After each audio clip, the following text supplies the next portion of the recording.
వెలివాడల మాత్రమే వెలిసెన బొమ్మ, ప్రతి వాడన నిలుపగలిగే యోధులే రమ్మా.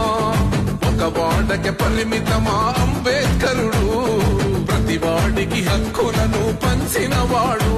తను రాసిండు రాజ్యాంగం దేశం కోసం, తను చేసిండు పోరాటం అందరి కోసం.